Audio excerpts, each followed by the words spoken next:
Maintenant, toujours sage de l'air, un point qui, je sais, suscite des interrogations auxquelles nous allons répondre. Point 19, opération parking des marchés.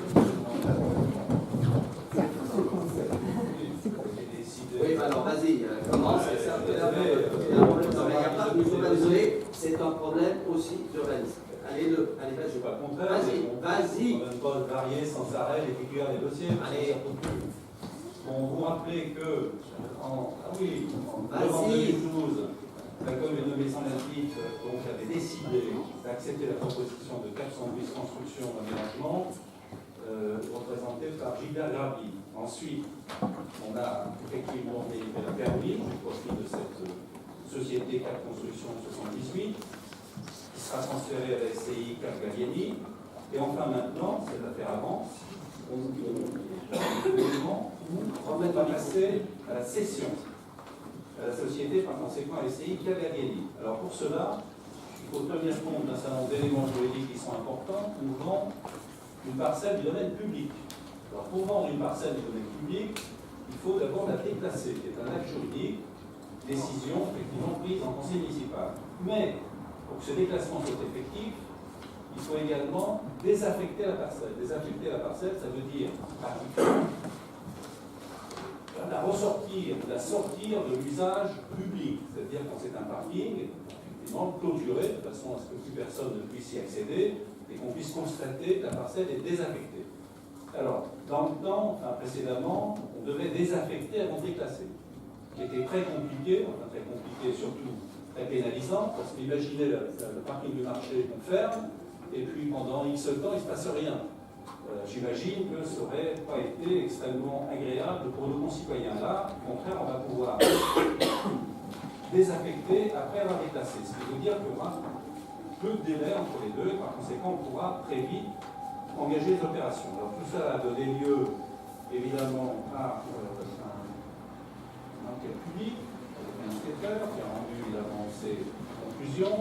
Ces conclusions sont favorables. Elle a assorti de quelques remarques de bon sens, dirons-nous, notamment un peu de gratuité pour les habitants qui veulent fréquenter le centre-ville, on le fait déjà au Parc Gallieni, et évidemment des tarifs adaptés en ce qui concerne les gens qui vont à Paris. Oui, ça va dans la logique effectivement de ce type d'équipement. Et enfin, de veiller aux réglementations du stationnement dans le voisinant. Tout ça me paraît relever effectivement du simple bon sens.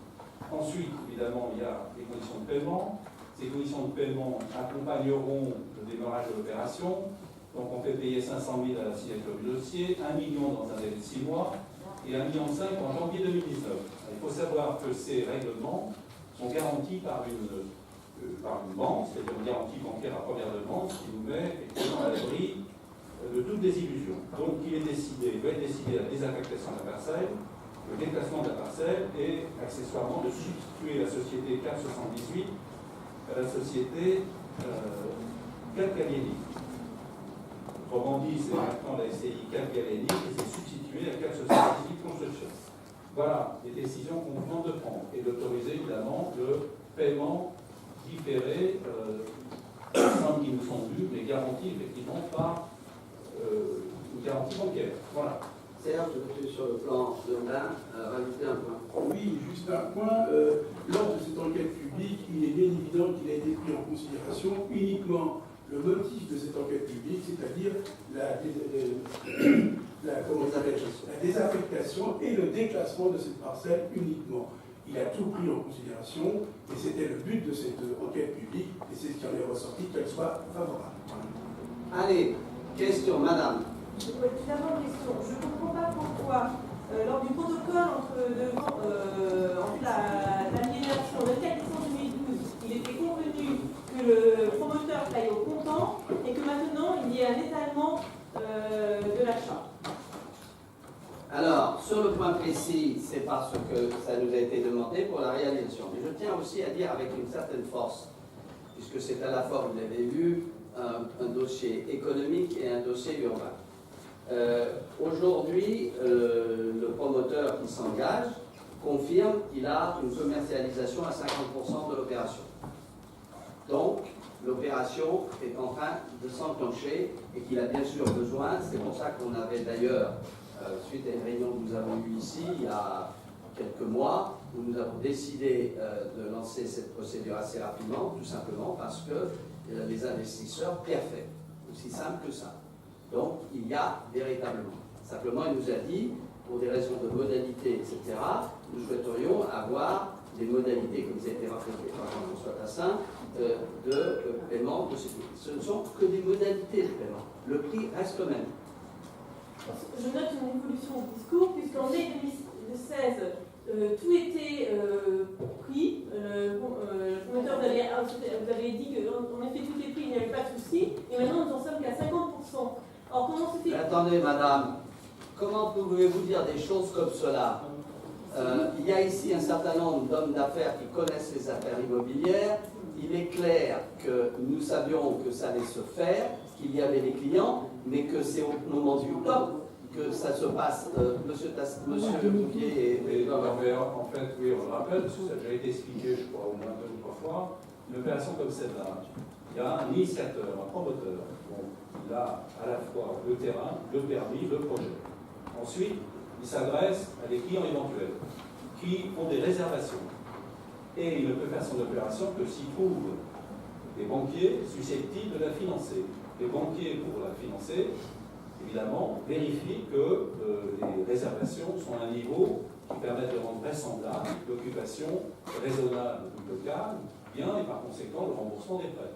Donc voilà, et après, en fait, en gros, le promoteur, lui, ensuite disparaît. Hein. C'est un point de passage de l'opération. Maïka. Je ne comprends pas bien pourquoi le promoteur aurait besoin de cet étalement s'il avait effectivement tous les frais bancaires dus aux réservations. Parce qu'il y a des coûts derrière qui sont des coûts de construction et qu'il y a une mobilisation du capital qui peut mobiliser. C'est aussi simple que ça. Quand on achète sur plan, il me semble qu'on verse une partie au départ, puis au fur et à mesure d'avancer. Eh bien voilà, vous avez compris, vous ne versez pas la totalité. Ben, c'est la moi je ne suis pas acheteur, c'est la ville. Non mais attendez, la ville va être payée, elle a une garantie à première demande que j'ai demandée. Ce n'est ensuite qu'un problème de séquence de paiement, c'est tout. Monsieur Bouvier, vous voulez rajouter quelque chose? Vous connaissez un peu le milieu? Oui, peut-être ce qu'a dit Jean-François, complètement les choses avec deux temps, la partie investisseur et la partie commercialisateur occupant. Donc, ce sont ces deux périodes qui sont prises en compte. Et ça évolue également dans une situation de marché et donc, à partir du moment où il y a une garantie bancaire à première demande, je dirais qu'il y a une sécurité totale, effectivement, sur ces salaires. Donc, en résumé, la ville finance le fonds de roulement du promoteur. Non, elle ne finance pas le fonds de roulement parce que je peux vous dire qu'il fait des travaux entre-temps. Mais pourquoi tout ça n'a pas été prévu dès 2012? Madame Laverne, s'il vous plaît, je sais que vous êtes vent debout contre ce projet parce que vous ne comprenez rien, c'est pas mon problème. Je vous le dis comme je le pense. Je vous le dis comme je le pense.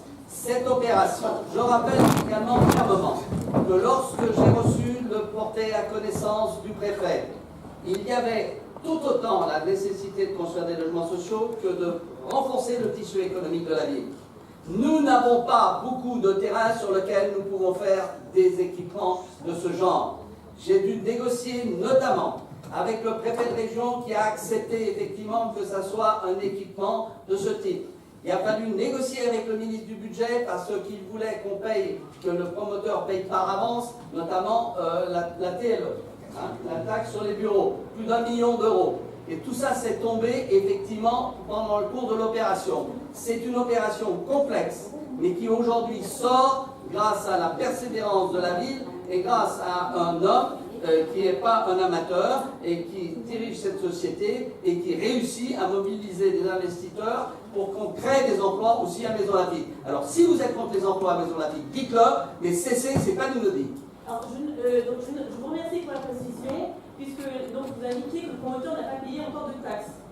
Et le promoteur, ça j'en suis moins certain, parce que ça ressemble, un instant madame maire, c'est des relations entre effectivement cette personne-là et le ministre du Budget, sur lequel j'ai reçu de M. Eckert une fin de non-recevoir. Comment expliquez-vous qu'il y a 4000 m² de bureaux vacants actuellement sur Maison Lafitte à un prix inférieur? Mais c'est pas vrai. Je viens de vous dire qu'il en matière de commercialisation, il a 50% de gens qui y vont et qui sont intéressés. il peut y avoir effectivement d'autres locaux vacants, parce qu'effectivement, le gouvernement que vous soutenez, il est toujours un peu dans la colle. Donc libre à vous, mais nous faisons le pari qu'à Maison Lafitte, nous pouvons créer des activités tertiaires qui renforcent le tissu économique, qui créent des emplois et qui animent la ville. Que cela vous plaise ou déplaise. Et sur les 17 000 ou les 23 000 logements, il y a parfois des turnovers, effectivement, de bureaux qui ne sont pas occupés. Alors cessez d'animer en disant il y a 4 000 € vacants, peut-être demain matin il n'y en aura que 2 000 ou il y en aura peut-être 5 000. C'est la vie des affaires. Monsieur Tassin.